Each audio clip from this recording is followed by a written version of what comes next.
You ever seen a grown woman shriek like you just sunk her yacht? Because the day I swung that steel gate shut on my own marina and slid the bolt home right in front of Kendra Hales and a crowd of her overdressed wine-clutching guests. That's exactly what happened. The dock was full of people in their little resort get-ups, frozen with their fancy tumblers and designer tote bags right there at the water's edge, a row of boats bobbing peacefully behind them. My boats and my slips under a big shiny sign that spelled it out plain as day. Private Marina, property of Calder Waterfront Holdings.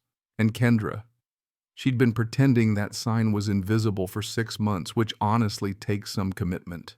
But that morning I locked the gate, wrapped a new chain around the posts so thick it glinted in the sun, and palmed the keys. Kendra's heels clicked so hard on the boardwalk she nearly snapped a plank, and she let loose. "You cannot lock this." She stomped up, face full of righteous fury. "This is common property. They're here for our Memorial Weekend social." Right on cue, one of her friends jiggled the gate like maybe I'd left it unlocked by accident.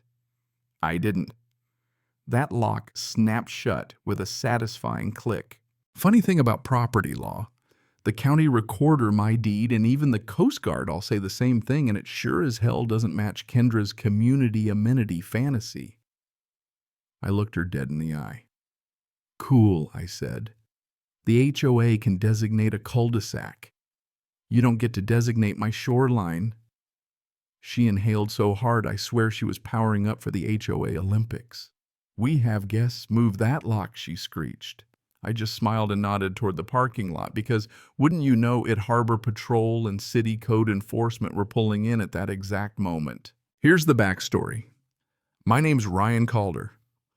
I write financial software for a living, prefer headphones to conversations, and the only reason I bought a house at Blue Heron Point was the deed, specifically the one attached to the 20-slip private marina that came with my place. The development used to be a working marina and shipyard. And when the old owner sold out, he kept the dock parcel separate, sold it to anyone with a check. That turned out to be me. Well, technically, Calder Waterfront Holdings, LLC. Sounds impressive, but it's just me and a business account. My house sits up the hill, a boardwalk running down to the water. On one side, community walking path, all HOA. On the other, locked gate plaque and a very clear sign, private property. Boat owners and guests only. My first year, things were fine. Some neighbors waved, a few ignored the sign, but it was peaceful. Then came Kendra. Late 40s hair, the color of a warning buoy, always dressed like she was about to captain a cruise, even though she didn't own a boat. HOA president. If you've ever met one, you get it. She showed up at my door, binder in hand, smile stretched tight. "Mr. Calder, welcome again to Blue Heron Point. We need to talk about the marina." She gestured downhill like it was some code violation, not, my entire reason for moving there. That I said is literally my lot. She grinned even harder. "It's also a community expectation. Wouldn't you say I wouldn't?" What she meant, I expect to turn your marina into my own neighborhood country club. The first shot fired the survey walk. One random Tuesday, I spotted Kendra leading a parade of board members down the slope, polos, clipboards, walkie-talkies like they were on an episode of CSI Suburbia. They peered at my sign, took notes on the chain-measured pilings. Next thing, I get an email. Clarification of marina status. Kendra wrote, "The HOA board has determined that the marina area may actually constitute implied common property per original marketing materials. Until it's resolved, I'm supposed to refrain from obstructing reasonable community access." I replied with PDFs. Plat, map, deed, covenants, the works. Everything spells out that the marina's private. She fires back, quoting community vision.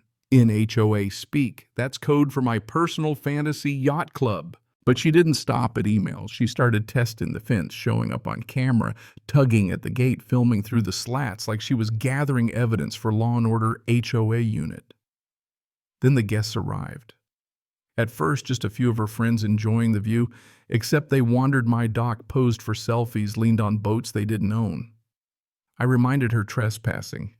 She just smiled, said, "You can't trespass on community amenities, Ryan." I sent her my deed. Didn't make a dent. Then she got bold. The HOA newsletter announced Blue Heron Marina socials for all residents and guests. They'd even used a photo from my real estate listing, slapped a fancy Our Marina font over it. I fired off a cease and desist email. She replied with a draft shared use agreement. I provide access, carry all liability. HOA pays zero. They schedule events. I answered with one word, no. Did she back down? Of course not. The real turning point was the boat parade incident. The HOA had apparently planned a 4th of July parade for all residents and guests. There is no other marina at Blue Heron Point, just mine. The rest is riprap and bulkhead. I only found out when I walked down one morning and found coolers piled by my gate, a folding table outside with a sign-up sheet and a banner reading Blue Heron Community Marina Entrance. Inside, 3 teenagers climbing onto my buddy's fishing boat like it was a trampoline. Off, I said. They blinked. Kendra said we could wait here. My uncle says this is the community dock. Cool, I said. Ask him to show you his deed. I gently kicked them off the dock and relocked the gate. Kendra showed up in full regalia, clipboard-branded lanyard straw hat. "Ryan, we really need the gate open today." "No, we don't," I said. She ditched the sweet act. "The whole neighborhood expects access.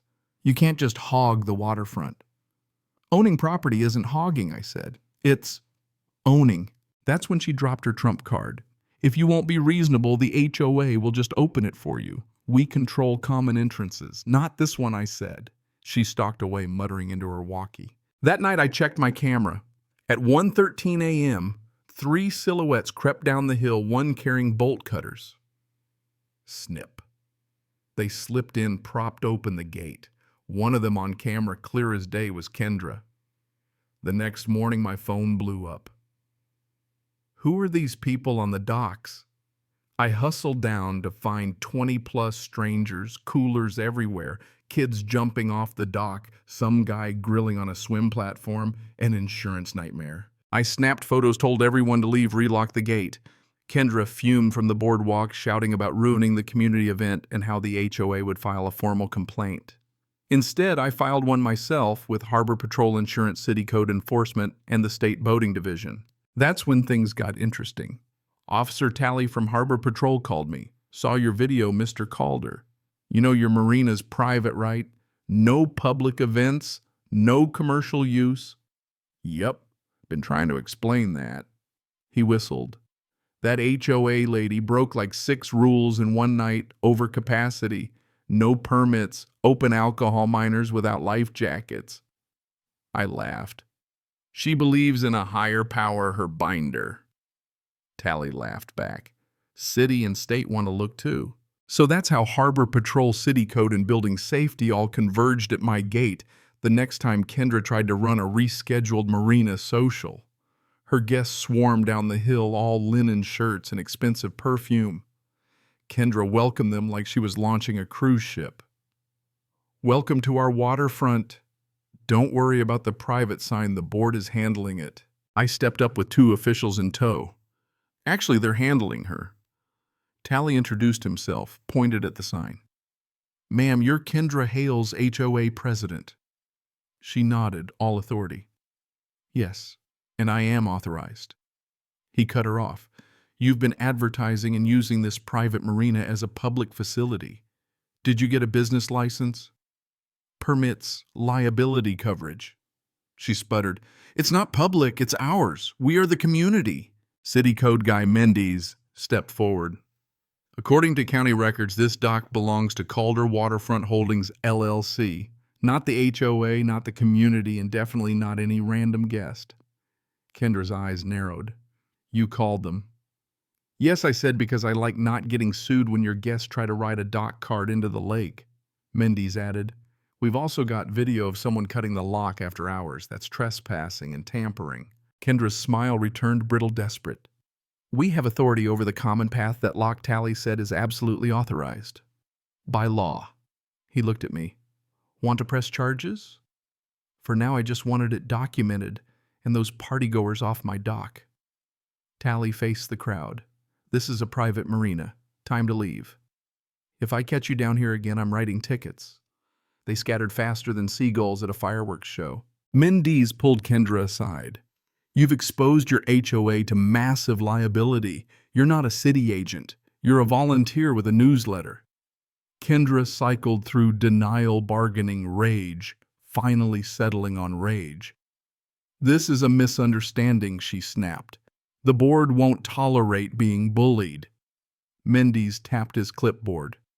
You will tolerate the citations, unauthorized event signage, and we're recommending a full governance audit. But the real fireworks came a month later, when every homeowner in Blue Heron Point got a letter. Due to recent events, your HOA liability insurance is being re-rated.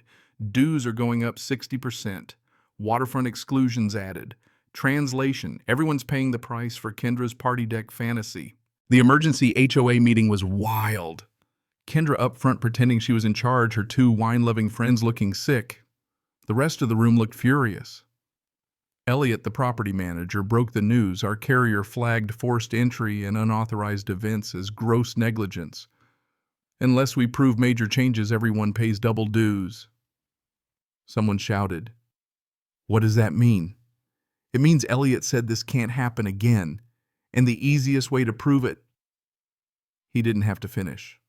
3 hands shot up motion for recall. Kendra tried to make a last stand. If you remove me, you lose your waterfront advocate. Do you really want him jabbing at me, controlling access? I just shrugged. I'm not controlling anything. The law is, the secret ballot wasn't even close.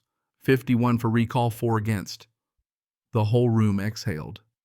Kendra looked stunned, mouth opening and closing, knuckles white on the table. You're making a huge mistake, she whispered, voice climbing to a shriek. You'll all regret this. The gavel dropped. She was removed, barred from any HOA office for life, stuck with the bill for fines and legal fees over 18 grand. Now, every time I walk down to my dock, I can't help but wonder, shouldn't the people in charge of community actually know what the word means? Or is it always just going to be about control? You tell me, is it justice when the rules finally come for the rule makers? If you've ever tangled with a petty HOA or just have thoughts about what real community should look like, drop your story or your hot take down below. I want to hear about it because one thing's for sure, I am never giving up these keys.